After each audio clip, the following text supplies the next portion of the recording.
20 январь күнү Ош облусунда күчү 3 балга жеткен жер титирөө катталды. Бул тууралуу өзгөчө кырдаалдар министрлиги кабарлады. Маалыматка караганда жер титирөө саат 22:00 чамасында катталган. Анын күчү Өзгөн районунун Куршап, Мырзарык айылдарында 3 балга, Өзгөн шаарында 2 балга, Кара Суу районунун Жаңы Арык, Правда айылдарында 2,5 балга чейин жетти. Жер титирөөдөн жабыркагандар жана кыйроолор катталган жок. Көк Жаңак шаарындагы үйдөн улгайган аялдын жансыз денеси табылды. Бул тууралуу бүгүн 21 январда өзгөчө кырдаалдар министрлиги билдирди. Маалыматка караганда куткаруучулар Рыскулов көчөсүнө жайгашкан үйдүн батиринин жабылып калган эшигин ачкан. Андан кийин бөлмөнүн ичинен 1938 жылы туулган аял кишинин жансыз денеси табылган. Алар маркумдун жансыз денесин Ички иштер министрлигинин кызматкерлерине өткөрүп берди. Кыргызстанда ушул жылдын июнь айына чейин коронавируска каршы вакцина жасалбайт. Бул тууралуу вице-премьер-министр Элвира Сурабалдиева өзүнүн Twitter баракчасына жазды. Саламаттыкты сактоо министрлигинин маалыматына караганда, Гофак программасынын негизинде 15 000 кишиге ченелген 30 000 доза вакцина сунушталды. Бирок министрлик аны -70 градуста сактоо үчүн $2 миллион муздаткыч сатып алууну максатсыз деп эсептеди. Дагы 7 вакцина боюнча сунуштар болот. 2021 жылдын июнь айына чейин вакцинация болбойт деп жазды ал. Буга чейин Кыргызстанга коронавируска каршы эмдөө жүргүзүү үчүн алгачкы талапкер катары АКШнын Pfizer вакцинасы сунушталган айтылган болчу. Бирок аны -70 градуста сактоо үчүн муздаткыч талап кылынары белгилүү болгон. Британиядагы Оксфорд университетинин окумуштуулары тез аранын ичинде коронавирустун жаңы штаммына каршы вакцина даярдоого белсенип жатат. Бул тууралуу РИА Новости чет элдик сайттарга шилтеме берип жазды. Аталган окуу жайдын командасы ушул тапта AstraZeneca вакцинасы менен иштеп жатат. Буга кошумча коронавирустун жаңы штаммына каршы изилдөө жүргүзө турганын айтышкан. Ал эми Улуу Британиянын премьер-министри Борис Джонсон жаңы штаммдар боюнча илимпоздор менен сүйлөшүүлөрдү жүргүзүп жаткандыгын билдирген. Декабрь айынын орто ченинде Улуу Британияда SARS-CoV-2 деп аталган коронавирустун жаңы мутациясы пайда болгону тастыкталган. Ал азыр бир катар мамлекеттерге жайылууда.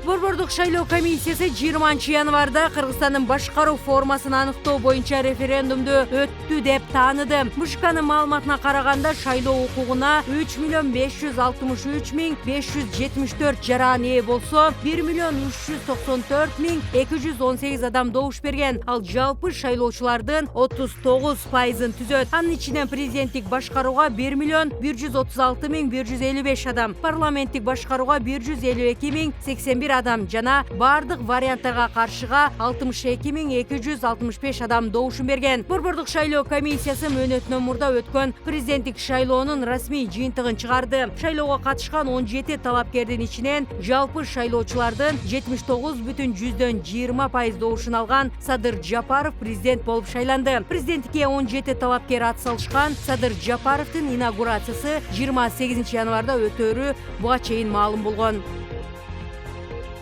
Борбордук шайлоо комиссиясынын мүчөлөрү Гүлнара Журабаева жана Адилет Сатыголов 10 январда өткөн президенттик шайлоонун жыйынтыгын расмий бекитүүдө өзгөчө пикирин билдиришти. Журабаева өзүнүн Facebook'тагы баракчасында президенттик шайлоонун жыйынтыгын легитимдүүлүгү боюнча шек жараткан жагдайларды түшүндүрүп жазды. Анда Садыр Жапаровдун талапкер болуп катталуусунда жана шайлоо корундагы каражаттардын ачыктыгында мыйзам бузулгандыгы айтылат. Борбордук шайлоо комиссиясы 20 январда добуш берүүнүн расмий жыйынтыгын чыгарып, Кыргыз Республикасынын мөөнөтүнөн мурда өткөн президенттик шайлоонун жыйынтыгы жөнүндө протоколду бекитти. Расмий жыйынтыкка ылайык Кыргызстандын президенти болуп Садыр Жапаров шайланды. Садыр Жапаровдун президенттик кызматка киришүү инаугурациясы 28 январда болоорун президенттин басма сөз катчысы Галина Байтерек билдирди.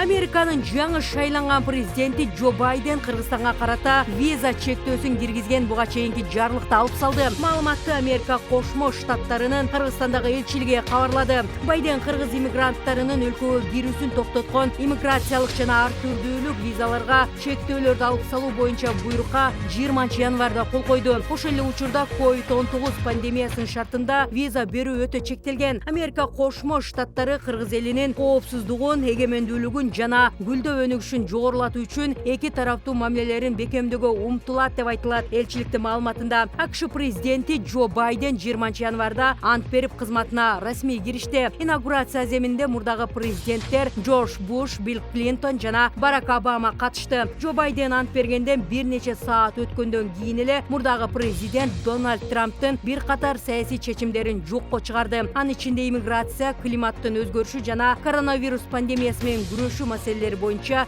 бир катар жарлыктарга кол койду.